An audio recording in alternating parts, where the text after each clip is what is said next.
우리에게 주시는 하나님의 말씀은 고린도전서 15장 58절 말씀입니다. 이 말씀을 같이 읽으시겠습니다. 그러므로 내 사랑하는 형제들아, 견실하며 흔들리지 말고 항상 주의 일에 더욱 힘쓰는 자들이 되라. 이는 너희 수고가 주 안에서 헛되지 않은 줄 알미라. 아멘. 오늘 우리가 함께 나눌 말씀의 제목은 부활의 새날이 올 때까지, 부활의 새날이 올 때까지 우리 믿음을 굳게 지키면서 주님의 몸된 교회와 복음을 위해서 힘쓰자 하는 말씀을 드리려고 합니다. 우리는 지금 부활의 계절에 우리의 궁극적 믿음의 목적인 부활에 대한 말씀으로 은혜를 나누고 있는데요. 부활절인 지난 4일에는 죽음에서 부활하신 주님, 부활하신 주님은 역사적 사실이다. 부활은 꿈에는 얘기가 아니고 신화도 아니고 실제 있었던 역사의 사실이다. 그리고 부활절 둘째 주일인 지난 14일에는 모든 사람은 예수님처럼 부활의 날이 오게 되는데 그때 생명의 부활과 심판의 부활로 나오게 된다. 우리는 믿음으로 살아서 생명의 부활로 나가자 하는 말씀을 드렸고요. 지난 주일 부활절 셋째 주일에는 부활의 빛으로 살자. 부활의 빛으로 말하고 부활의 빛으로 살고 부활의 빛으로 행하자. 끝까지 깨어 의를 행하는 가운데 부활의 빛 가운데서 승리하는 삶을 살자는 말씀을 드렸습니다. 오늘 부활절 넷째 주일에는 오늘 방금 우리가 함께 읽은 고린도전서 15장 58절 말씀을 가지고 부활의 새날이 올 때까지라고 하는 제목으로 함께 은혜를 나누려고 합니다. 우리 이 말씀을 같이 다시 읽으십시다.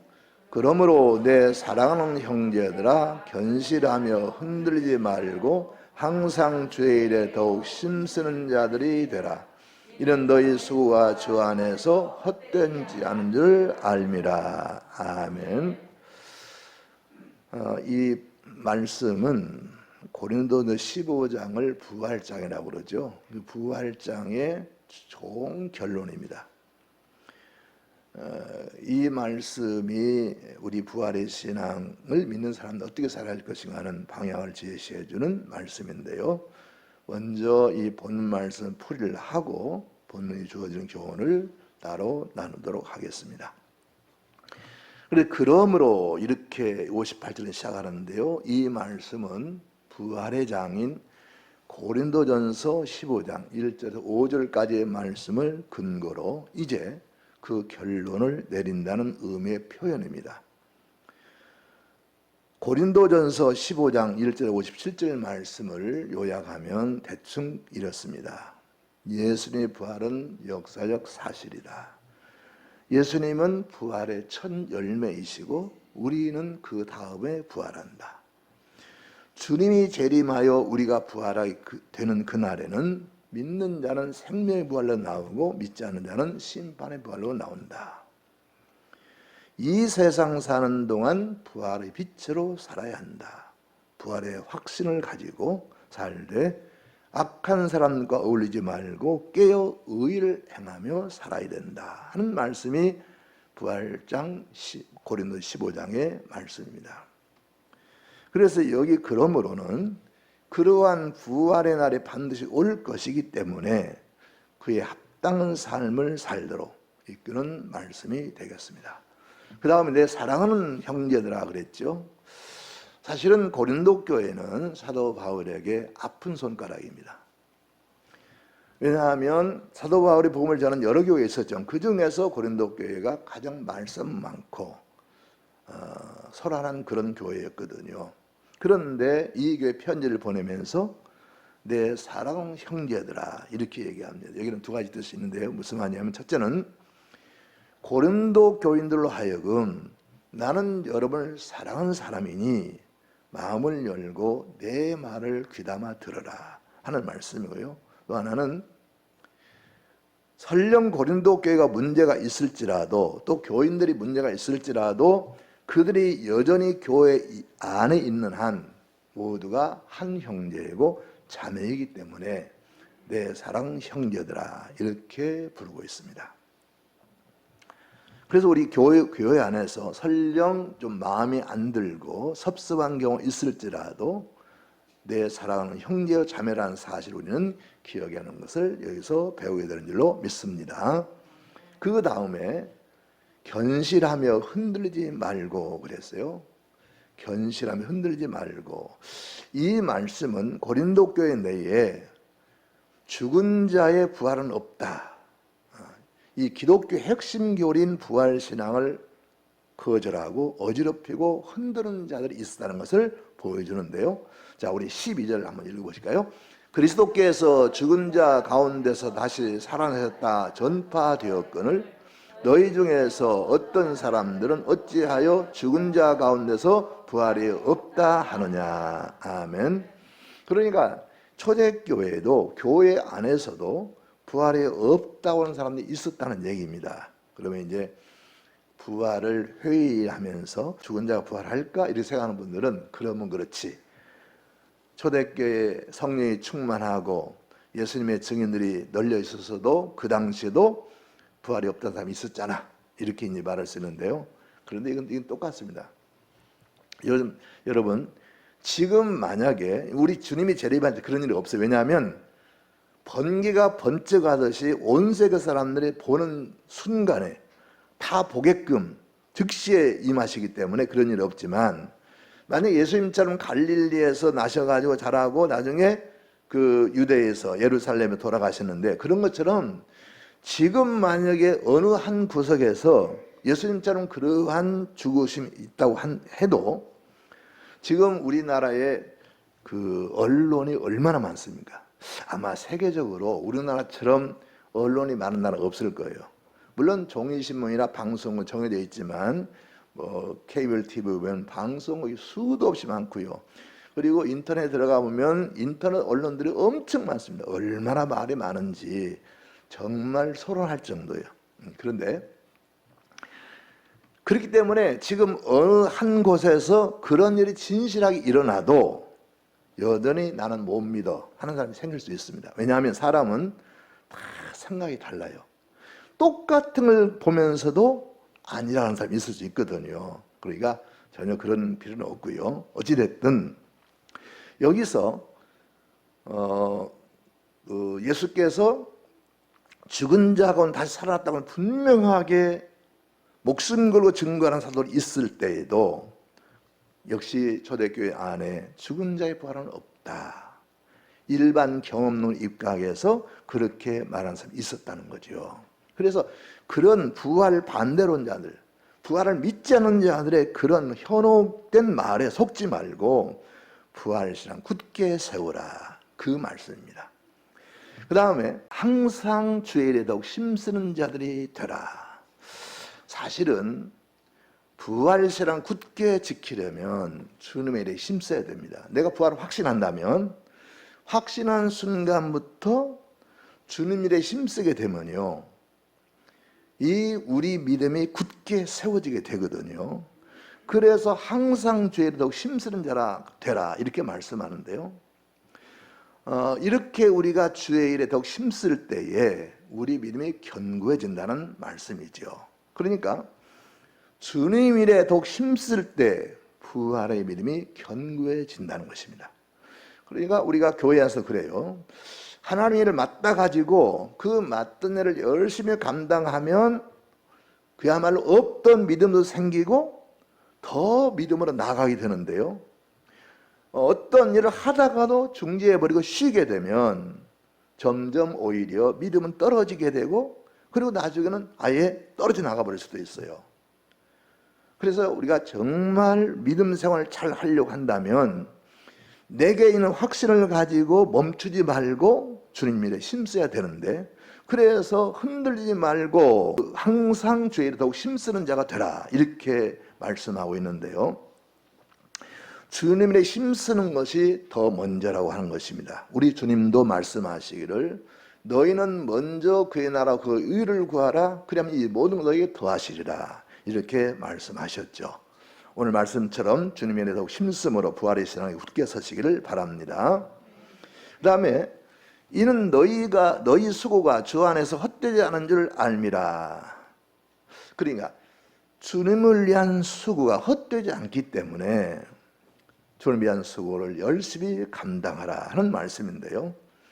부활의 날이 올 때에 반드시 주님과 교회를 위한 수고는, 그 헌신은 헛되지 않고 행한 대로 열매를 맺는다 하는 말씀입니다.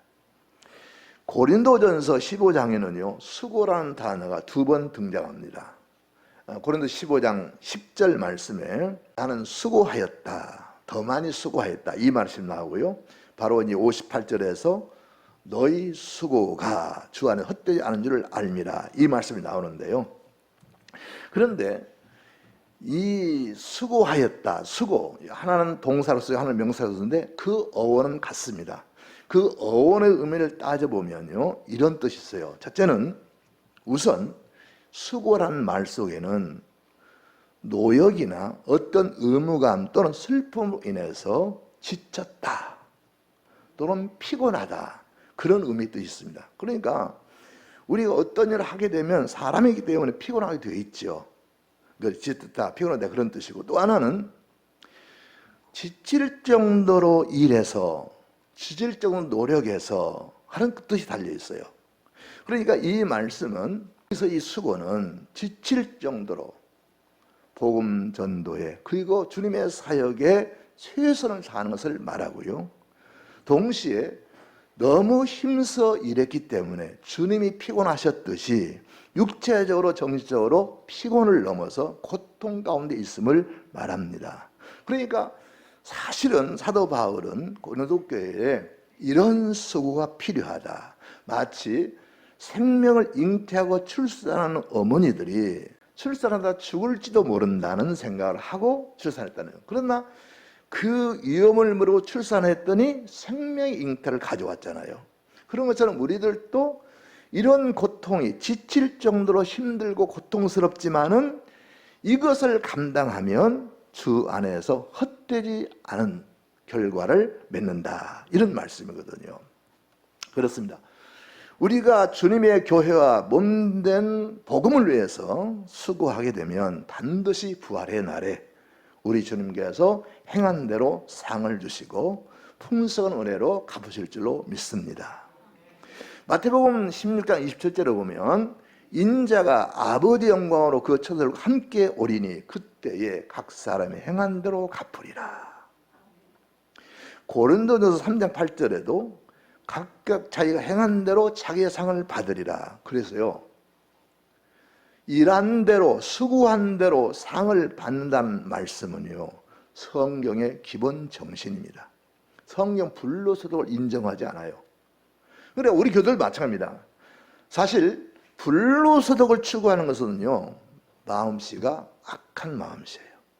왜냐하면 이러지 않고 소득을 얻으려고 그래요. 그래서 우리 사회가 문제가 되는 거 아니겠어요?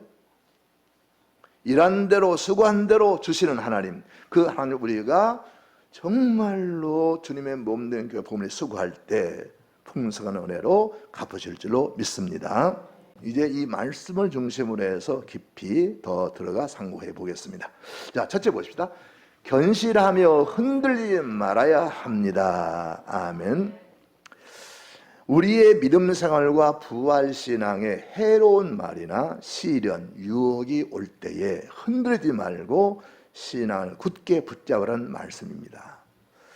초대교회 당시 고린도 교회에 이런 일이 있었죠. 또 고린도 교회뿐만 아닙니다. 다른 교회들도 이런 문제가 있습니다. 오늘날도 마찬가지입니다.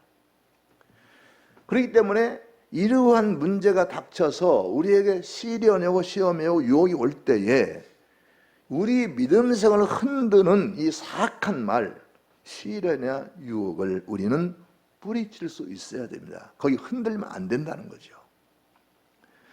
그런데 여러분, 우리가 흔들리지 않고 믿음을 지키려고 했을 때 기준이 있어야 되지 않겠습니까? 그럼 그 기준이 무엇일까요? 처음 신앙입니다. 우리가 주님을 모르고 세상과 짝까지 살았잖아요. 그러다가 주님을 만났습니다. 만나고 내가 얼마나 큰 죄인인지, 그리고 이 죄악된 길의 결국이 무엇인지 우리는 알았잖아요. 그래서 사는 길은, 내가 사는 길은, 내가 죄에서 해방되어 사는 길은 이 길뿐이구나. 그래서 우리가 주님께 돌아오면 아니겠습니까? 다른 대안이 있다면 교회 안 다닐 거예요. 여러분, 아니 비교를 해볼까요?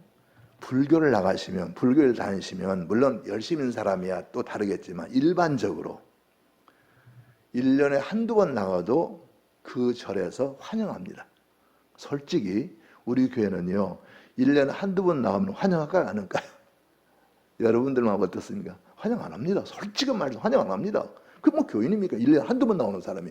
그런데요, 절은요, 1년에 한두 번만 나가도 불도 집이라고 그러고요. 그리고 석가 탄신일에 선물도 보내주고 떡도 보내주고 다 합니다. 그래요. 종교 생활을 하려면요, 부디 힘들게 교회 나올 필요가 없는 거예요. 근데 우리는 종교 생활이 아니고 생명생활이란 말이에요. 우리 신앙은. 그래서 유일한 길이기 때문에 우리가 손들고 주님께 나와 세례를 받았고 고귀한 직분도 받았습니다. 교회에서 맡는 직분은요, 이건 그냥 세상에서 통장이나 이장이나 면장이나 군수나 시장 이런 게 아닙니다. 그것은 그 직분은 하나님과 상관없는 직분들이고, 우리가 받은 직분은 성직이에요. 성직. 목사만 성직이 아니고 권사님, 장로님, 집사님 다 성직입니다. 우리를 구원하신 주님과 주님의 몸된 교회를 위해서, 그리고 생명의 복음을 증거하도록 우리를 세우신 것입니다. 이 은혜를 아는 것이 처음 신앙을 아는 것입니다. 이 처음 신앙을 회복하고 이 신앙을 살아야 됩니다. 그것이 견실함에 흔들려 하는 신앙으로 사는 것을 믿으시기 바랍니다. 우리 요한계시록 2장 4절을 보실까요? 그러나 너를 책망할 것이 있나니 너희 처음 사랑을 버렸느니라.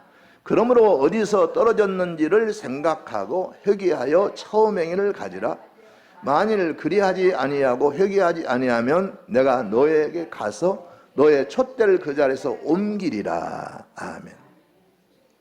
처음 신앙을 회복하지 않으면 촛대를 옮겨버리겠다. 이 말씀은요, 구원을 주시지 않겠다는 얘기입니다. 그러니까 우리가 처음에 주를 믿을 때에, 여러분은 어쩐지 모르겠어요. 저는요, 처음에 제가 복음을 듣고 주를 영접하게 되었을 때 정말 감격스러웠어요. 세상에 길은 이런 길이 있다니, 이런 말씀이 있다니. 그래서 제가 정말 인생을 살면서 제가 사실 그렇게 후회할 일을 안 하는 사람이거든요. 저도 소심하다면 소심하고 또 이 집념이 있다면 집념이 있는 사람인데, 이 실수하는 일을 가급적 안 하려고 애를 쓰는 사람, 뭐든 다 그러겠지만은. 그런데 제가 이 예수님 믿고 가장 후회한 게 뭐냐면, 중2 때 교회 다니는 그 교회 안에 사는 우리 반 동무가 있었거든요. 같은 반에 공부를 했거든요. 근데 목사님 아들인지 아니면 그 관리 집사님 아들인지 모르겠는데, 그 아들이 있는데 제가 이제 반장도 하고 어쨌든 이제 교회 그 공부도 잘하고 그러니까 저를 전도를 하려고 책도 갖다 주고 신경을 썼어요. 그래서 나는 이런 지하에 거져버렸어요. 사람이 약해서 절대자를 의지하는 거지 절대자가 어딨냐고. 그리고 일거에 그냥 거절했거든요. 근데 나중에 제가 주를 영접하고 나서 정말 제가 가슴 치며 우리가 아파한 것은 뭐냐면, 왜 그때 그렇게 건방졌던가, 왜 그때 교만했던가. 조금만 한 걸음 물러나서 이 천지와 만물을 좀 관조해 보고 인생을 조금만 더 돌아봤으면 그런 큰 실수를 하지 않았을 텐데. 그렇게 제가 저 자신을 자책한 적이 있는데요. 여러분, 우리가 처음 주를 믿고 손 들고 나올 때 그냥 교회 다니면 좋대, 그래서 나온 겁니까? 이건 일생일대의 결단이거든요. 그리고 이 처음 믿음을 우리가 가지고 있으면 흔들리지 않습니다. 이 처음으로 돌아가라는 거예요. 예, 우리가 부부간에서 살다 보면 다투고 그러잖아요. 뭐 어느 집이든지 안 다투는 집은 없습니다. 다 다투기 마련인데, 그래 다투다가도 그만두고 정상으로 돌아가는 건 어디입니까? 사랑하기 때문이에요. 저는 그래서 심각한 문제가 왔을 때 그렇게 권하고 싶어요. 당신들 연애할 때 부모들이 반대해도 상황이 어려웠어도 사랑하기 때문에 했잖아. 그 처음 사랑으로 돌아가면 부부간에 극단적인 결과를 가져오는 않을 것이야 라고 하는 그런 말을 하고 싶은 적이 있는데요. 그렇습니다. 그 처음 사랑, 난 당신하면 안 되라고 하고 반대하고 상황이 안 됐을지라도 그걸 우리가 사랑을 했단 말이에요. 그러면 그 사람을 끝까지 가져가야지. 누군들, 어딘들, 무슨 천사 같은 사람이 따로 있습니까? 그렇습니다. 우리가 부부간의 사랑도 그렇고 신앙생활도 그렇고 처음에 그 사랑, 저 처음에 그 정말 감격적인 그 사랑 가운데 있으면, 처음 사랑, 처음 믿음을 회복하고 있으면 우리가 어떤 경우에도 우리는 그것을 이겨내게 될 줄로 믿습니다. 그래서 히브리서 3장 14절에 보면 이런 말씀이 있습니다. 우리가 시작할 때 확신한 것을 끝까지 견고히 잡고 있으면 그리스도와 함께 참여자가 되리라. 끝까지 붙잡는 게 중요하죠. 그래서 우리가 주여 손들고 나갔던 그 처음 신앙을 굳게 붙잡고 부활의 사날이 올 때까지 흔들리지 않는 신앙으로 사시기를 주님의 이름으로 축원합니다. 둘째입니다. 항상 주님의 일에 더욱 힘써야 합니다. 아멘. 사람은요, 누구든 막론하고 일하고 살게 되어 있습니다. 아마 일이 힘들면 그러겠어요. 나 일도 안 하고 살면 좋겠다. 그런데 그렇지 않습니다. 만약에 어떤 사람에게 아무 일도 하지 마, 그거요 형벌입니다. 형벌. 아무 일도 하지 마, 밥만 먹고 아무 일도 하지 마, 그 형벌이에요. 여러분, 일이 없는 건 죽은 사람이 일이 없지 산 사람 움직이게 되어 있어요. 누구든지 일해야 되고 일하지 않고 사는 아무도 없습니다. 그런데 가진 것이 많으면요, 또 지위가 높을수록 일이 더 많습니다. 그건 사실이잖아요. 그런데 우리 그리스도인들에게는 세상 사람들이 가지고 있는 이 일, 그 일 외에, 과 외에 더 중요하고 특별한 일이 있습니다. 무슨 일입니까? 주님과 교회를 섬기는 일입니다. 주님과 교회를 섬기는 일은 세상 일과는 차원이 다릅니다. 세상의 일은요, 어디까지나 육신적 삶을 위한 일입니다. 먹고 쓰고 육신의 생존을 위한 일입니다. 그러나 주님과 교회를 섬기는 일은 우리의 영과 육이 함께 사는 일입니다. 우리가 주님과 교회를 충성되게 섬기면 우리의 영도 잘 되고 범사가 잘 된다고 하는 것이 성경의 일관된 가르치며 증언입니다. 그래서 주님은 너희는 먼저 그의 나라와 그의 의를 구하라, 그리하면 이 모든 것을 너에게 더하시리라 약속하셨던 거지요. 그리고 또 다른 약속도 있습니다. 우리 마가복음 10장 19, 31절 한번 보실까요? 예수께서 이르시되 내가 진실로 너에게 이르노니 나와 복음을 위하여 집이나 형제나 자매나 어머니나 아버지나 자식이나 전토를 벌인 자는 현세에 있어 집과 형제와 자매와 어머니와 자식과 전토를 백배나 받되 박해를 겸하여 받고 내세 영생을 받지 못할 자가 없느니라. 아멘. 주님을 위해서 이렇게 모든 걸 희생하면요, 세 가지가 주어집니다. 하나는 뭐냐면 100배나 받는데요. 이 땅에서 버린 것을 100배나 받는다. 이것은 충분한 보상을 주신다는 얘기고요. 그 다음에 박해를 바꾼다. 주님 위해서 살고자 할 때 박해를 받죠. 그리고 내세 영생을 얻지 못할 자가 없다. 이렇게 말씀하시는데요. 그런데 사실은 우리가 예수를 믿는 것은 이런 것이 아닙니다. 주님은 우리가 너무 육체적인 사람들이기 때문에 이렇게 육체에 대한 물질적인 안도를 우리에게 주시지만, 그러나 우리가 교회와 복음을 위해서 애쓰는 것은 구원해 주신 은혜에 대한 감사입니다. 그리고 궁극적인 부활의 소망 때문입니다. 우리가 받은 구원이 얼마나 값진 것인가. 여러분과 저는 그냥 내가 구원받았다 그렇게 쉽게 생각할 수 있지만요, 이것이 주님의 목숨값입니다. 내가 구원받은 것 주님의 목숨값이에요. 그런데 주님이 누굽니까? 주님은 천지와 만물을 지으신 창조 하나님이시거든요. 왜? 창조주 성부 하나님과 함께 천지 만물을 창조하셨다. 성경 그렇게 말씀합니다. 그렇다면 천지 만물을 창조하신 창조주 하나님이, 성자 하나님이 우리를 위해서 이 땅에 오셔서 죽으신 거예요. 그 죽으심으로 말미암아 우리가 살았어요.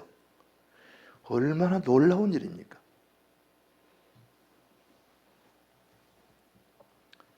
뿐만 아닙니다.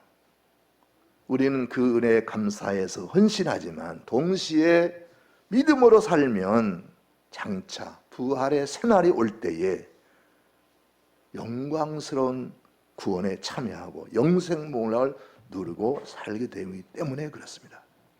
그래서 항상 주님의 일에 더욱 힘쓰라고 권하고 있고, 이것이 우리에게는 소중한 일인 줄로 믿습니다. 물론 세상 일도 중요합니다. 세상 일 하지 말라는 아닙니다. 우리가 입고 쓸 것을 위해서, 자녀를 잘 양육할 책임을 감당하기 위해서, 부모님을 동양하기 위해서, 또 이웃에게 사랑을 베풀기 위해서, 사람의 도리를 다하기 위해서 열심히 일해야 됩니다. 그런데 세상의 모든 수고는요, 우리가 이 땅에 떠나는 순간 그 모든 가치가 소멸됩니다. 설령 내가 재벌의 수준으로 돈을 많이 벌었을지라도 자녀에게 수백억을 유산으로 남겨둔다고 해도 하나님께는 일전 한 푼 가져가지 못합니다. 하나님의 생명체에 기록되는 것은 내가 세상에 공부를 많이 해서 박사를 몇 개 가지고 있어요, 내가 세상에 재벌이 됐어요, 내가 세상에 돈을 많이 자손들에게 물려주고 왔어요, 내가 대통령을 했어요, 생명책에는 한 줄도 기록 안 됩니다. 그럼 하나님과 관계없어요. 육신으로 사는 동안 우리가 자녀를 낳았기 때문에 책임을 다하는 것이고, 또 주님 말씀은 이웃을 사랑으로서 사랑하는 것이고, 내가 이 땅에 살아가는 것이지, 우리가 죽어서 그리고 주님이 오셔서 우리가 부활의 몸을, 새 몸을 입고 나갈 때에는 이 땅에서 소위 업적이라는 것들은 아무 의미가 없습니다. 사후에는 아무런 의미가 없는 것들이죠. 천국으로 연결되지 않는다는 거예요. 그야말로 세상에서 그러한 모든 일들은 이 세상을 떠날 때에 흰그릇처럼 사라집니다. 그러나 주님과 교회를 위한 헌신은 유일하게 이 세상에서 하늘나라로 고스란히 가져가게 됩니다. 그래서 오늘 말씀에 항상 주의 일에 힘쓰는 자들이 되라. 이는 너희 수고가 주 안에서 헛되지 않은 줄 알미라. 하늘나라 상급이 기다린다는 거예요. 주님을 위한 이 땅의 수고는 하나도 헛되지 않습니다. 고스란히 천국으로 가져가게 됩니다. 항상 주님의 일에 더욱 힘쓰심으로, 힘쓴 대로, 행한 대로, 수고한 대로 천국의 상 받는 우리 모두가 될 수 있기를 주님의 이름으로 축원합니다. 자, 셋째 보실까요? 인내를 온전히 이룹시다. 아멘. 자, 오늘 열쇠가 여기 있습니다. 지금 제가 앞에서 두 가지 말씀드렸어요. 견실함에 흔들리지 말자, 그리고 항상 주의 일에 더욱 힘쓰는 자가 되자 말씀드렸는데요. 오늘 이 세 번째, 이 인내를 온전히 이룹시다 하는 이 말씀은요, 이 세 번째가 살아야, 인내가 온전히 이루어져야 우리가 견실하며 흔들리지 않게 되고요, 그리고 항상 주의 일에 더욱 힘쓰게 됩니다. 사람은 하루에도 몇 번 변한다고요? 12번도 더 변한대요. 이게 사람이에요. 그런데 여러분, 예수 그리스도 속죄를 입은 참 은혜 받은 성도들은요, 1년이 아니라 10년이 아니라 100년이라도 평생에 그 믿음이 변하면 안 됩니다. 섬신은 가지고 주님 나라에 가야 합니다. 어떤 일을 당해도 참고 부활의 새 날이 올 때까지 기다려야 합니다. 우리 야고보서 5장 11절을 봅시다. 보라, 인내하는 자를 우리가 복되다 하나니 너희가 욥의 인내를 들었고 주께서 주신 결말을 보았거니와 주는 가장 자비하시고 긍휼히 여기시는 이시니라. 아멘. 욥이 그 극한 형벌 가운데서도 인내함으로 하나님을 저주하지 않고 하나님을 떠나지 않고 끝까지 참았어요. 그래서 넘치는 복을 받았습니다. 따라서 우리도 인내하면, 그와 같은 환난이 우리에게 임할지라도 인내하면 이 땅에서 천국에서도 넘치는 복을 받을 줄로 믿습니다. 그런데요, 인내는요 세상 일에서도 중요합니다. 세상 일의 승부도 인내가 결정합니다. 그래서 그런 말 있잖아요. 공부는 머리로 하는 것이 아니라 뭘로 한다고요? 엉덩이로 한대요. 머리만 믿고 책상에 안 앉아있고 들락날락하면 공부가 안 되는 것이고, 그 머리가 좀 안 좋을지라도 끈질기게 앉아서 공부하면 공부된다는 거예요. 옛날에 대항주 한창 치열할 때 그런 말이 있었어요. 사당오락. 4시간 자면, 하루에 4시간 자면 잤던 학생은 합격했고 5시간 잤던 학생은 떨어졌다는 얘기예요. 인내심을 가지고 노력하는 자가 세상에서도 승리한다는 거지요.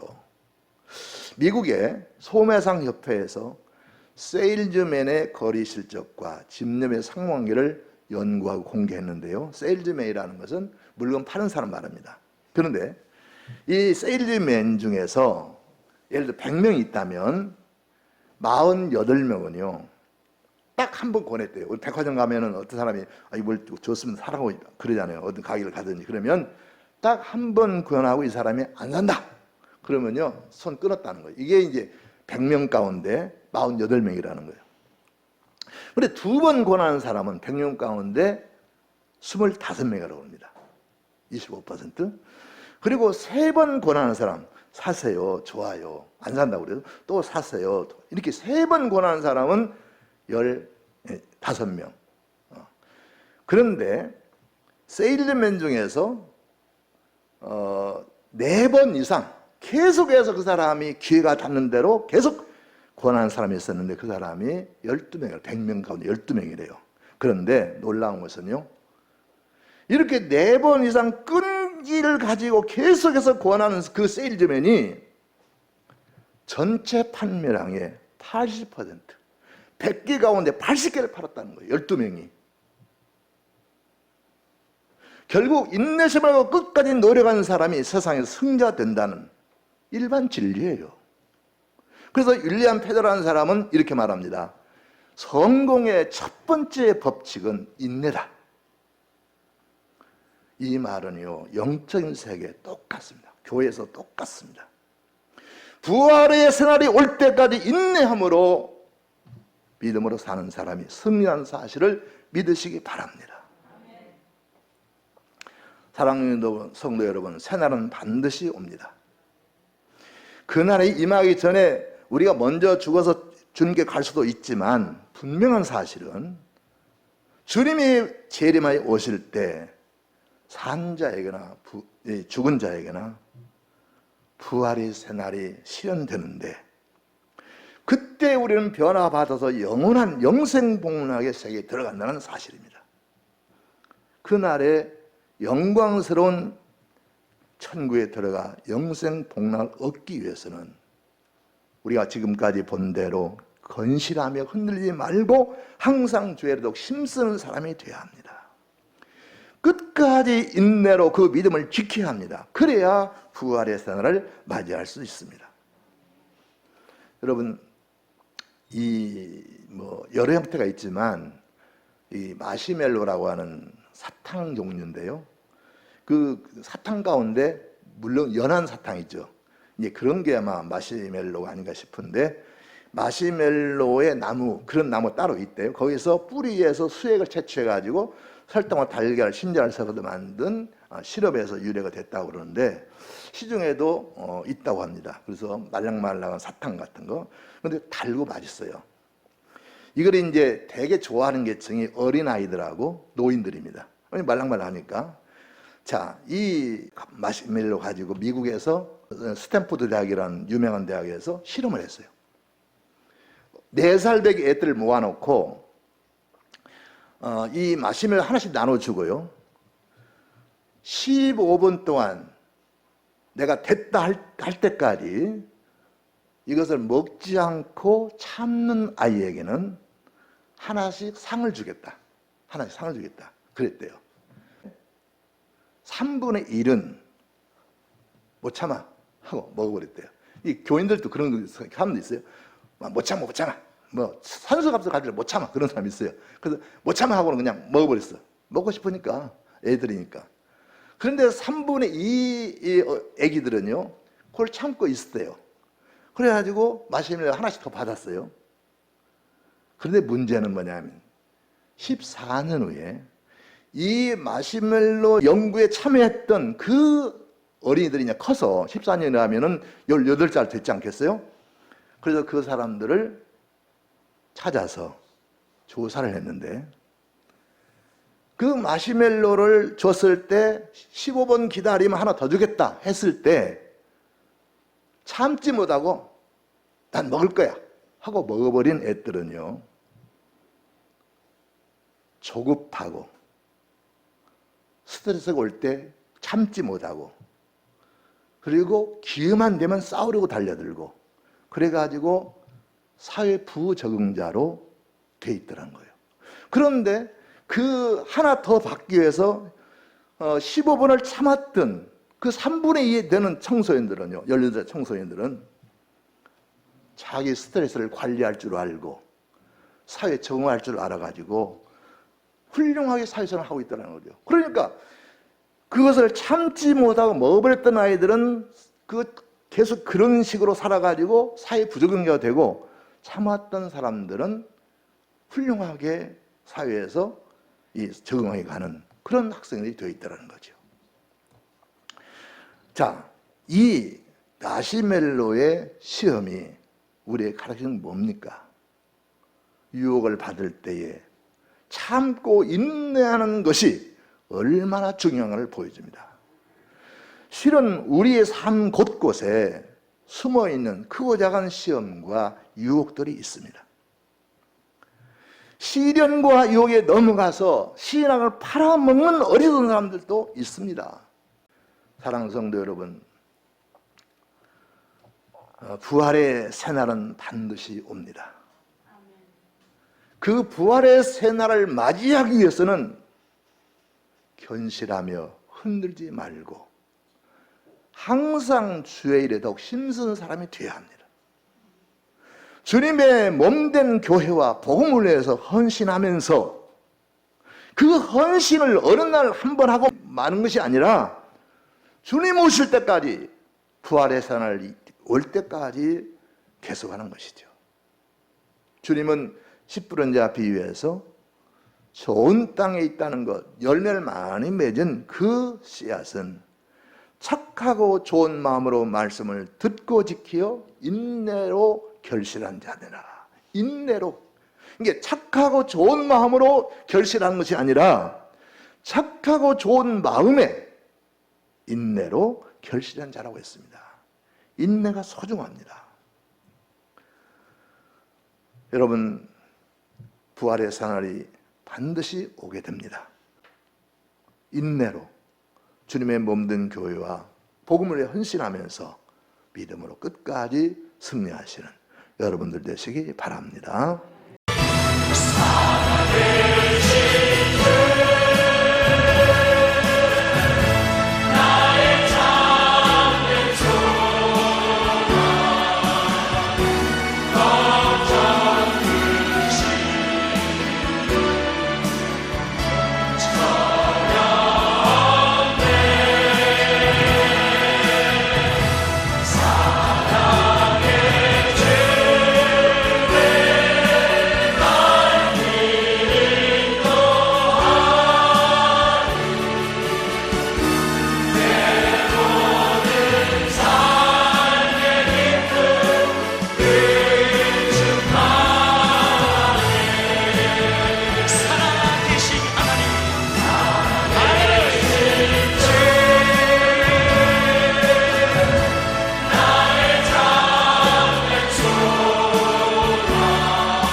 감사합니다.